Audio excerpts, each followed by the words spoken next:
Lamborghini sold 3,815 cars in 2017.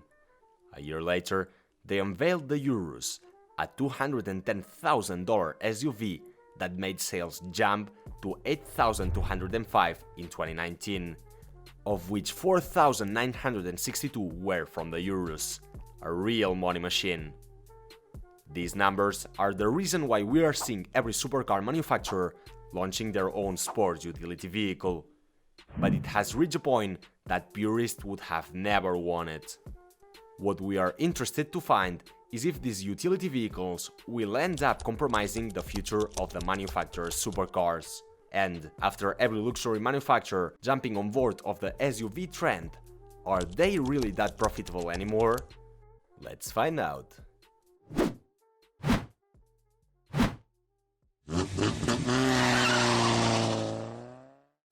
The story started in the late 90s, when Porsche was on the edge of bankruptcy.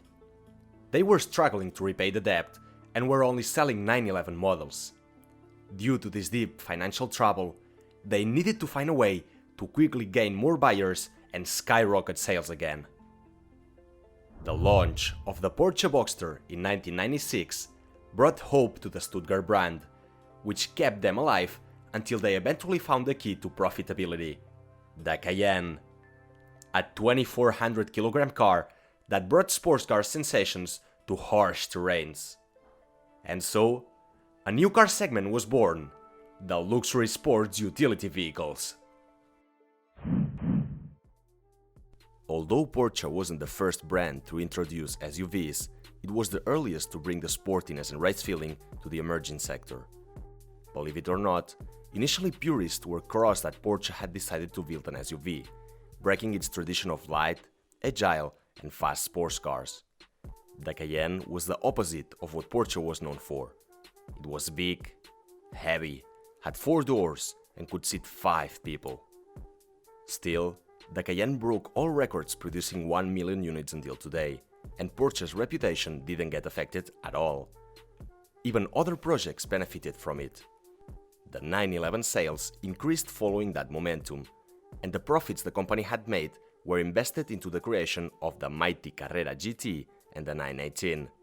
Without the Cayenne's success, these two projects would have never existed. Entering 2021, it is not so rare to see Maserati, Aston Martin, and even Lamborghini SUVs rocking the streets, indicating that the trend has been developing for long. But are brands just chasing the money? Let's break down the economics behind this movement. At first, other supercar manufacturers were afraid to make the jump into the high-end SUV market. Building all-terrain vehicles was not an easy task, especially for brands whose cars look like this. Besides betraying decades of pure sports cars passion, new production methods were required, involving a huge investment in research and development. For this reason, it wasn't until 2015 that the first shocking news arrived. Lamborghini presented their idea of the Urus SUV and announced its vision to begin selling in 2017. Fast forward to 2021, and now the Urus has become their most sold model by far, with around 60% of sales last year. Similarly, Bentley developed the Bentayga, the first SUV from the luxurious British trademark. And guess what? It was also a commercial hit. Even the most luxurious brands benefited from this lucrative trend. The Rolls Royce Cullinan and the Maybach GLS 600 were able to develop unprecedented power and speed on a 2.7-ton car while preserving the most classy designs. Years later, Aston Martin found themselves in a situation Porsche was 2 decades prior. Sales and profits were plunging, so the executive board had an original idea. Not this. Not this. And tachan, another SUV, the DBX. Although they were a little bit late to the party, the car truly feels like an Aston should. But if it doesn't gain enough market share, we could see the end of Aston Martin's hypercar plans, or even the end of the company entirely. But the story doesn't end here. Even Ferrari, will soon launch the Purosangue, a car that is rapidly becoming the most controversial vehicle in the Italian's firm history. Although specific characteristics have not been presented yet, we expect space, comfort, and a user-friendly cabin required of an SUV that lets the Italian automaker compete with the already settled models. This marks the consolidation of luxury SUVs. The global icon of supercars manufacturing is about to enter the market. But what makes SUVs these attractive money machines for sports cars builders? The short answer is that they satisfy the increasing demand of all-road vehicles from the rich to avoid the two-seat car limitations on a day-to-day basis. So, the demand for versatile vehicles is so big that supply still has a long way to go to compensate for it.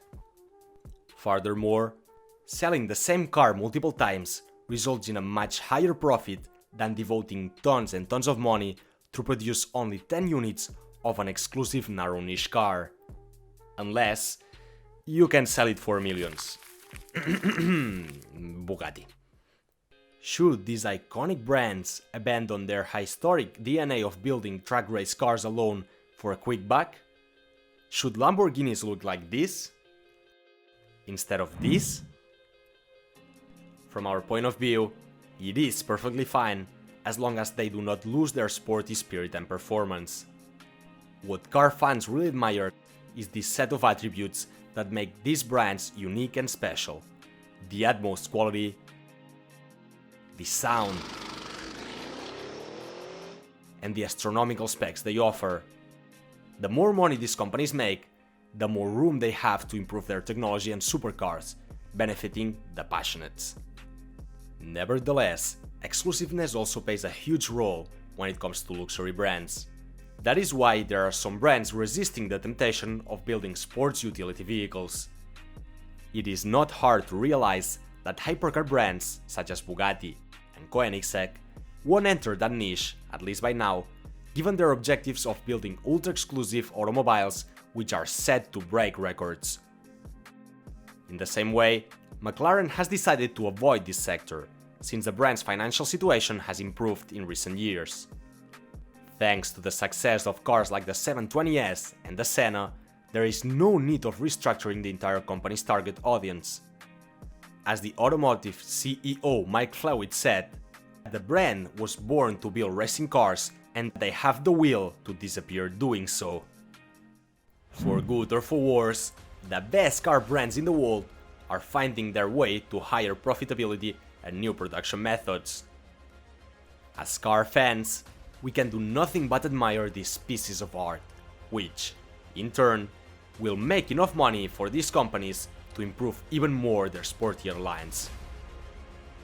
The luxury car sector is evolving at an insanely fast pace, and we will make sure you don't lose a bit of the new innovations of the industry. Don't forget to leave a like, subscribe, and share this video if you liked it. Wanna know more about the 911 and its variants? How Bugatti broke the 300 mph barrier? Don't miss these videos we prepared for you.